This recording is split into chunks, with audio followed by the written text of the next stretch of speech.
Boa noite, meus irmãos. Que a paz e que o amor de Jesus esteja presente em nossos corações nessa noite. Mais uma vez, é com muita alegria que eu estou aqui para conversar com vocês, para refletir junto com vocês sobre os ensinamentos de Jesus. Hoje, ensinamentos que estão no capítulo 16 do Evangelho segundo o Espiritismo. Não se pode servir a Deus e a Mamon. Primeiramente, feliz ano novo! Feliz ano novo para todos nós, que nós tenhamos um ano cheio de alegrias, cheio de felicidade e que nós possamos, neste ano de 2022, assumir esse compromisso que nós temos com Jesus, um compromisso de nos transformar em pessoas melhores e de construirmos um mundo melhor. Cada um de nós tem a sua missão neste compromisso de construção deste mundo melhor e que 2022 possa ser esse ano onde nós estaremos de fato realizando o que nos cabe realizar no serviço com Jesus. Muito bem.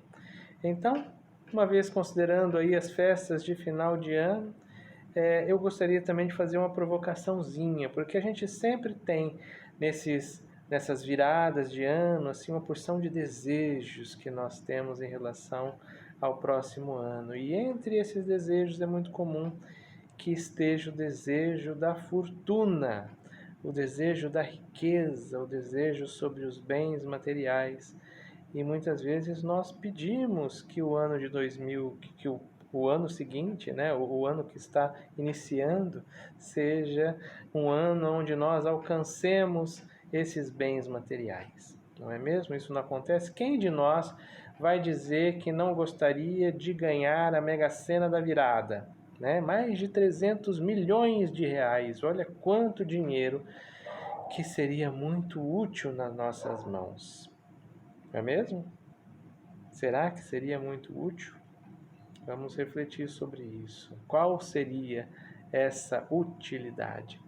Porque, pensando nisso, eu também lembro das palavras de Jesus, quando ele fala no Evangelho de Lucas, capítulo 12, versículo 15. Atenção! Tenham cuidado com qualquer tipo de ganância, porque mesmo que alguém possua muitas coisas, a sua vida não depende de seus bens. Estas palavras de Jesus são muito fortes e muitas vezes passam despercebida no nosso entendimento, na nossa busca pelo conhecimento do Evangelho. Jesus diz que a nossa vida não depende de nossos bens. Isto é importante por quê? Porque, de certa maneira, vai contra tudo que a nossa sociedade nos ensina. A nossa sociedade, a sociedade que nós vivemos, ensina que nós devemos procurar a riqueza, que a riqueza é o sinônimo da felicidade. Mas não é assim. A riqueza não é o sinônimo da felicidade, por mais que a sociedade tente nos convencer disso. Mas a riqueza pode sim ser auxiliar, um auxílio para que nós alcancemos a felicidade. Vamos trabalhar um pouquinho melhor esse entendimento. Porque é um entendimento importante, porque muitas vezes nós condenamos a riqueza. Então, vamos também raciocinar sobre isso. Primeiramente, é importante a gente entender que quando Jesus diz a nossa vida, ele não está se referindo a essa encarnação, não está se referindo a este período curto entre o nosso nascimento, a nossa encarnação e o nosso desencarne. Esse período curto de 70, de 80, de 100 anos. É um período curtíssimo dentro da nossa vida. Ele está se referindo à nossa vida sobre um aspecto mais amplo, a nossa vida real, a nossa vida eterna, uma vida que nós já vivemos antes da nossa encarnação, que estamos vivendo agora e que continuaremos vivendo após o nosso desencarne. Nesta vida eterna, se a gente considerar os bens materiais, nesta vida eterna, se nós considerarmos os bens materiais, então realmente estes bens não têm sentido. A nossa vida realmente não depende em nada dos bens que nós possuímos.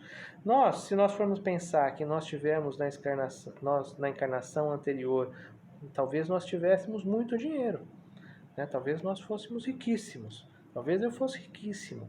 Aí eu pergunto a você, de que me adianta o dinheiro que eu tive na encarnação anterior? Com certeza ele não está comigo nessa encarnação. Aquele dinheiro, aquele bem material que eu tinha, ficou lá. Outras pessoas acabaram cuidando dele.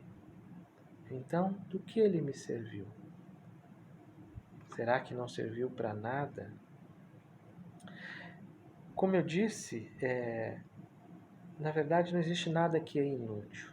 Mas muitas vezes nós temos esta visão, até por conta de algumas passagens do próprio Evangelho, de achar que a riqueza é algo ruim, que é algo condenável, né? Principalmente quando Jesus diz que é mais fácil um camelo passar no buraco de uma agulha do que o rico entrar no reino dos céus. Agora, por que Jesus disse isso? Então vamos compreender essa passagem. Havia um homem que se aproximou dele e que perguntou a ele: o que eu preciso fazer, mestre, para entrar na vida eterna?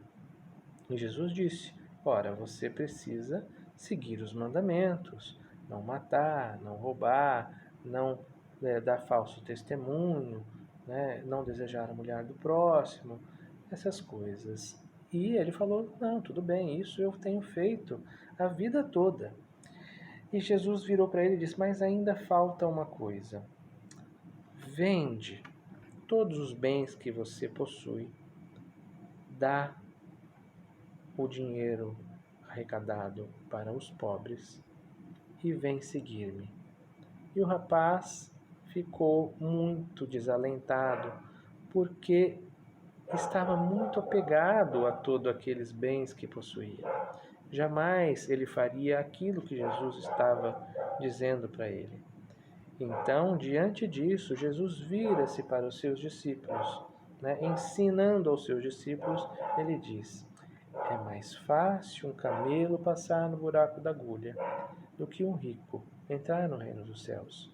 Porque quando nós temos dinheiro, quando nós temos bens materiais, existe uma tendência de nós estarmos apegados a esses bens. Existe uma tendência de que nós estejamos preocupados demais em manter e ganhar novos bens, né? De multiplicar esses bens.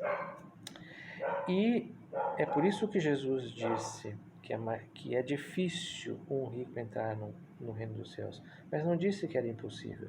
Os próprios discípulos de Jesus entenderam esse momento, esse ensinamento de Jesus, como uma condenação à riqueza. E Jesus percebeu disso. Isso está escrito no livro Boa Nova. Né? O livro Boa Nova, que é uma psicografia do Chico Xavier, o espírito que escreveu é o Humberto de Campos, e conta passagens de Jesus, né, que não estão nos evangelhos, ou que são de momentos do evangelho, mas contando assim algumas coisas que não estão diretamente ali no evangelho. Então tem esse livro Boa Nova, que foi escrito por Humberto de Campos. E no livro Boa Nova, no capítulo 23, existe justamente uma passagem referente a esse texto, que após este acontecimento, os discípulos ficaram imaginando que a riqueza era condenável.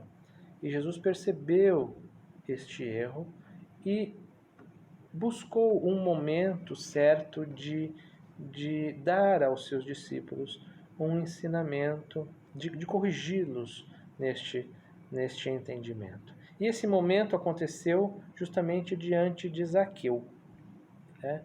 Então, se vocês se lembram da Bíblia, Jesus estava de passagem por Jericó. E Zaqueu era um homem rico, um homem muito rico, um homem que tinha ganhado muito dinheiro como trabalhando como cobrador de impostos para o Império Romano, mas no seu trabalho ele foi adquirindo bens próprios e foi administrando esses bens e se transformou num homem muito rico na época de Jesus. E quando Jesus entra em Jericó, Zaqueu queria também ouvir Jesus, ver e ouvir Jesus, né? E existia aquela multidão em torno de Jesus, então Zaqueu sobe numa árvore para conseguir enxergar Jesus passando e ouvi-lo melhor.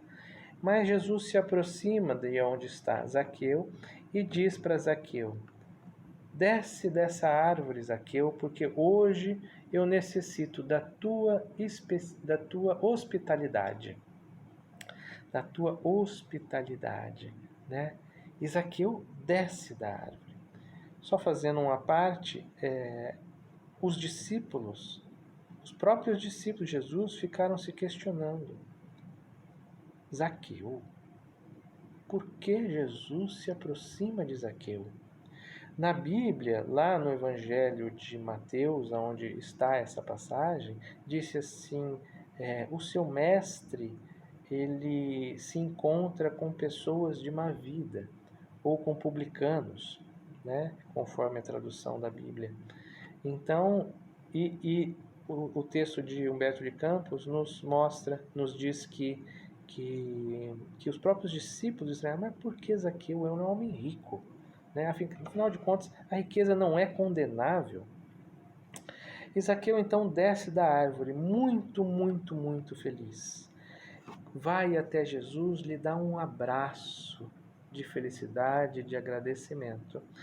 E pede aos seus criados, que também estão por ali, que sirvam uma refeição, não apenas para Jesus, mas para todos aqueles que estão ali na praça, né? Zaqueu lhe serve uma refeição. E, e sabendo que todo mundo ali, muitas das pessoas ali, o enxergavam como uma pessoa ruim, como um rico, né? Então Zaqueu tenta também se justificar diante de Jesus. E Zaqueu diz assim, Senhor, é verdade que tenho sido observado como um homem de vida reprovável, mas desde muitos anos venho procurando empregar o dinheiro de modo que represente benefícios para todos os que me rodeiem na vida. Compreendo que aqui em Jericó havia muitos pais de família sem trabalho. Organizei múltiplos serviços de criação de animais e de cultivo permanente da terra. Até de Jerusalém, muitas famílias já vieram buscar em meus trabalhos o indispensável recurso à vida. E Jesus, em resposta, lhe diz: bem-aventurado és tu que agora contemplas em tua casa a verdadeira salvação. E ao dizer isso, após dizer isso, Jesus vira para os seus discípulos e conta a parábola dos talentos. Qual é a parábola dos talentos? A parábola dos talentos é aquela que Jesus diz que um homem rico, confiou a 3 servos uma parte da sua riqueza. Então ele deu 5 talentos para um, deu 2 talentos para outro e deu 1 talento para um terceiro. Aquele que tinha 5 talentos e saiu em viagem. Aquele que tinha 5 talentos trabalhou com estes 5 talentos, multiplicando-os, transformou os 5 talentos em 10 talentos. Aquele que recebeu 2 talentos, trabalhou com os 2 talentos, multiplicando esses 2 talentos, transformou em 4. Mas aquele que recebeu 1 talento, enterrou o talento. E quando o Senhor voltou, ele pediu contas do que havia sido feito com os talentos, o dinheiro que ele havia dado. E o que ganhou 5 diz que multiplicou tudo mais, o que ganhou 2 multiplicou, mas aquele que ganhou 1 devolveu o 1 talento que tinha apenas simplesmente enterrado na terra. E para este último, para os outros 2, o homem disse: servo bom, fizeste o seu trabalho, né? Para este último que enterrou o seu talento na areia, ele disse: servo mau, tirai o vosso talento e dá àquele que tem 10. E completa o ensinamento dizendo: pois a quem tem, mais será dado e terá grande quantidade, mas a quem não tem, até o que tem lhe será tirado. Então vejam só todo esse contexto de ensinamento. O fato é que as riquezas materiais, muitas vezes, são uma tentação para nós. Algo que pode acabar nos fazendo perder o caminho da justiça de Deus. Mas existe um aprendizado em possuir as riquezas. É difícil que um homem rico entre no reino dos céus, porque a tendência normal é a gente possuir, é a gente se apegar a essa riqueza, a ponto de não mais utilizar essa riqueza na multiplicação do bem maior, né? Do bem não só para nós, como para as pessoas à nossa volta. Porque este é o aprendizado da riqueza, a multiplicação do bem, como fez Zaqueu. Veja o que eu estou dizendo, a multiplicação do bem e não dos bens. Embora a parábola de Jesus, você pega 5 talentos e ele multiplica em outros 5, né? Mas o que acontece? Acontece que realizar o bem através do uso da riqueza, através dos bens materiais, ao utilizar os bens materiais para promover o bem maior, é natural que os próprios bens materiais se multipliquem. Isso vai acontecer naturalmente. Mas o importante é que a sua mente, o seu coração esteja na busca do bem maior, da realização do bem maior, né? Até porque isso nos diz que a quem nós estamos servindo. Pois afinal nós estamos servindo a Deus, buscando o bem, usando os recursos que nós possuímos para buscar o bem, nós estamos servindo a Deus. Enquanto que usar os bens materiais apenas para alcançar novos bens, na verdade nós somos escravizados por ele. Nós somos escravos. Eu questiono, né, algo que eu muito tempo me questionei. Eu sou escravo do dinheiro? Eu faço tudo para obter dinheiro, para obter riqueza? Se eu faço tudo para obter dinheiro, para obter riqueza, então eu sou escravo do dinheiro. Eu não sou servo de Deus.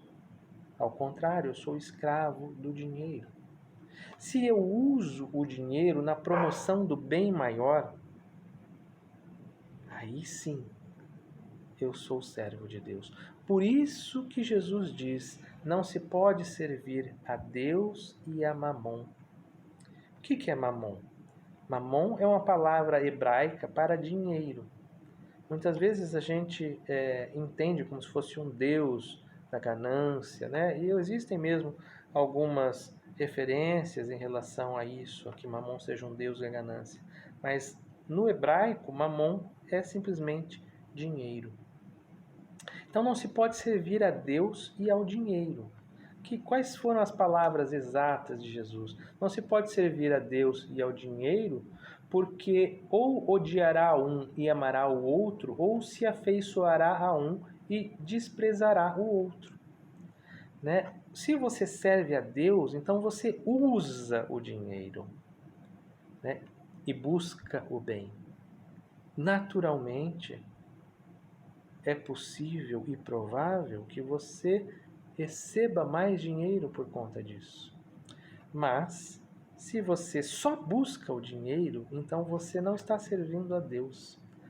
Você está sendo escravo do próprio dinheiro, buscando apenas se associar a esse dinheiro para servir a si mesmo, né? Sem proporcionar um bem maior. Então, este é a nossa reflexão. Isto é aquilo que nós temos que levar conosco. É reprovável nós buscarmos a riqueza? De maneira nenhuma, não é reprovável buscarmos a riqueza. Não é reprovável. É reprovável nós estarmos tão apegados à riqueza que só desejemos a riqueza. O que nós deveríamos fazer não é, na verdade, buscar a riqueza, mas é buscar o bem maior. Utilizar dos recursos que nós possuímos para buscar o bem maior. Se nós fizermos isso, com certeza estaremos no caminho correto, no caminho de sermos felizes com o que estamos fazendo, servindo a Deus e não a Mamon. Então, diante disso, o meu desejo para 2022 é que realmente nós sejamos cheios de riquezas e que os bens materiais sejam o nosso recurso para realizar o bem maior de auxílio ao próximo. Que a bondade, que o amor de Deus esteja sempre presente em nossos corações.